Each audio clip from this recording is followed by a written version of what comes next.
Hey everyone, and welcome back to another edition of the CineGeek Cinebites video review. I'm Roy, And I'm Angela. and for this video, we will be talking about the Academy Award-winning animated film, Flow. Cat is a solitary animal, but as its home is devastated by a great flood, he finds refuge on a boat, populated by various species, and will have to team up with them despite their differences. But before we continue, don't forget to like this video, subscribe to our channel, and share this video with your friends. And of course, if you're listening on Spotify or Apple Podcasts, please don't forget to follow our pod. That is right. Okay, so Ange, what did you think of Flow? Well, first of all, it's a shame that we haven't watched this during the Oscar season kasi Oo nga late na natin siya napanood. That is true. Pero if I watched it bago tayo nagkaroon ng Oscar predictions, ito yung pick ko. Ito talaga. Parang, Actually. diba? As in, grabe. Alam mo, cats have a special spot in my heart because, In our hearts. In our hearts Yes. because we have 4 cats at home. Apat na anak natin. Yeah, our children. Mm. And yon, parang I see my cats in the In cat. Cat. Oo, si Cat. Hindi naman sinabi na Flo yung pangalan niya, di ba? Hindi. Pero we kept calling him Flo. Si Flo. Oh, no, Flo, no. Oo. I mean, cat parents will get it. Kapag ka, Oo. oh no. Nakakatuwa kasi makita yung yung napaka-cat-like nung characteristics nung protagonist natin dito. Never siyang binigyan nung parang Disney-fied na anthropomorphic quality na Yes. parang astang tao. Or human-like behavior. Oo, hindi eh. Talagang pinakita sa atin na this is, well, one person's interpretation of how a cat would try to survive Mhm. something as catastrophic as the flood that happens in this film. Diba? Well, hindi lang naman yung cat yung kasama natin. Yeah. Na may ibang mga animals tayong nakasama doon. Nakakatuwa. Si Capybara, si Secretary Bird, Secretary Bird pala yung tawag doon. yung malaki, Oo. si Ring-tailed Lemur, at saka yung si Yellow Labrador Retriever. Yan. Para sa mga Golden Retriever dyan. Golden Retriever energy. Comment niyo yung niya. Whatever the hell that means. Alam mo na, Pero lagi ko lang naalala na yung si Lemur pala, para siyang yung si King doon sa ano. Tapos King Julian sa I Madagascar. like to move it. Oh, yun. Actually, nakakatuwa. Nakakatuwa silang lahat kasi parang silang, alam mo yung, even though they are all animals, and as we said earlier, there is no parang hint of yung being a human in them, in this film. Parang nakikita mo pa rin yung sarili mo sa kanila eh. It's weird, right? This film is made in a very universal way. Yung kung paano niya pinapakita yung propensity for any kind of being to work together. Hindi siya parang yung dahil etong ganyan kayo, dahil ganito kami, hindi namin kayang mag-work with you. Hindi eh. Kasi if anything pa nga, dito sa sining to, you have 5 very, very, very different animals. Very different species. Na- Literal. Oo, that have no business working together. And yet, you find yourself rooting for them. Kasi, sobrang yung teamwork na dinidisplay nila dito, parang nakaka-amaze na parang, uy, sana magawa ng mga tao yun. Yung ganong klaseng teamwork. Ang interpretation ko sa kanya, if sa'yo is you wish na humans are like these animals, ako naman, they each represent an emotion in the face of trial, challenges, and something that's inevitable. So si Cat for me is like fear and anxiety. Siya yung, ang survival mode niya is to run away and to just get away from it all, to hide. Oo. Tapos, kanya-kanya sila eh. I mean, I haven't really sat down and assigned an emotion to them. Pero sige, parang kung si Cat yung parang just trying to survive or survival instincts kumbaga. Si Dog, siya yung parang kahit everything's going wrong, you can still find it in yourself to be a good person. And to be happy. And to be happy. Find happiness or find the light in everything. Oo. Pero hindi naman laging happy. Kasi meron naman si Capybara. Si Capybara naman yung parang sobrang pragmatic sa kanilang lahat. Na parang hindi, ito yung kailangan natin. Actually, hindi lang si Capybara. Kahit si ano din, si Secretary Bird.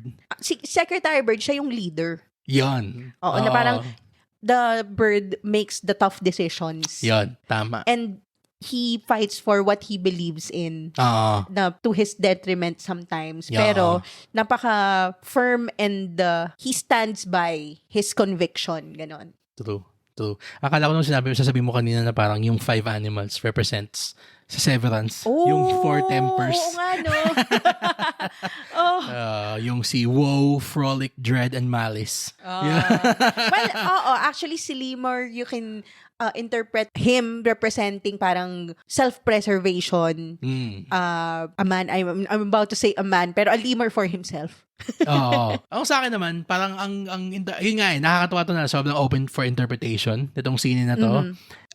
Walang right or wrong kung paano mo titignan yung film. Ako, siguro, if I may, parang ang nakita ko sa kanya is, ito yung mga animals na hindi nakasama dun sa ark nung Great Flood ni Noah. Oh. Diba? Na parang, nga, no? na naiwan sila to fend for themselves, pero para siyang iba pa rin yung spirit nung survival and perseverance ng mga ano. Para siyang nga siya. It's paano mo ito? This movie is a Rorschach test. Yes. Yan. It really mirrors whatever you feel and what you're thinking and your way of thinking about things. Yes. Tama. Kung hindi niyo pa kayo nakakita ng Rorschach test, it's yung these ink blots on a paper na yung sa Watchmen din si Rorschach, yung mukha niya, di ba yung ganon? Na iba-iba yung sagot ng tao sa iba-ibang blots. Parang yung, if you search this on the internet, yung the bunny and the duck na picture. Na parang, ano yung una mong makikita when you look at the picture like that? Is it a bunny or a duck to you? Yung parang ganun. Or yung old woman or yung young woman. Yan. It's a matter of perspective. Yes. And it's always subjective. Oo. Pero, yun yung beauty nitong scene na to na no two people can have the same interpretation. Pero one thing is for sure, the animation is so beautiful. Yung mesmerizing talaga. Team ni Gintz Zilbalodis. I hope I pronounced that right. Apparently, it was revealed na he created this film in Blender. A free software. Wow. Diba? Na parang hindi mo, yun yung nakakatuwa sa panahon natin ngayon eh. Yung mga tools needed to make great works of art isn't gatekept behind in paywalls or even na parang, makakagawa ka lang ng ganitong klaseng movie kapag part ka ng malaking studio. Hindi. Or kung sobrang taas ng pinag-aralan mo or you're well-connected or tama ka, you have a big studio behind you na 100 million ng budget. Ganun. Diba? I mean, I haven't researched it yet, pero I wouldn't say na million ng budget nitong scene to. It's an indie film. It's an indie.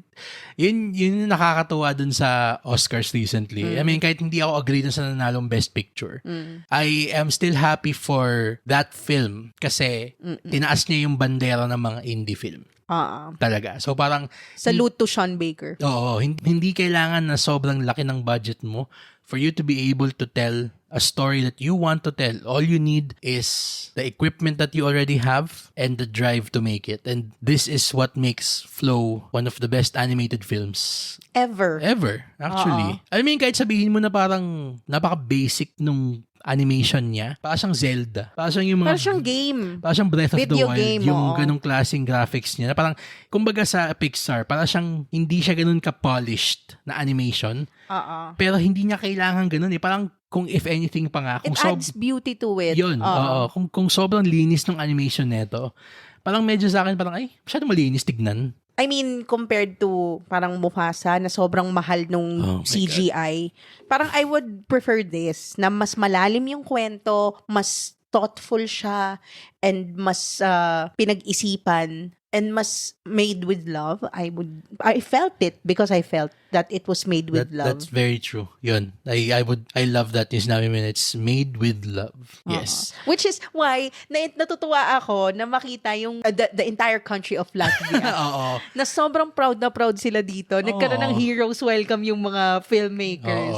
Tsaka nila, honorary national hero na ata nila si Kat. Aww.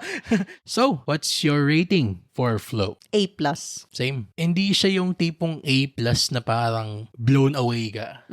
Na parang sabi natin parang challengers na parang talagang, yeah, A+, woo! Hindi, siya yung A+ na parang days after mo siyang mapanood. Still thinking about Iniisip it. mo pa rin siya. I'm still thinking about it now. I mean, ang daming moments na, ang dami ko pa rin nare-realize na parang, parang this is another way of looking at it That's pala.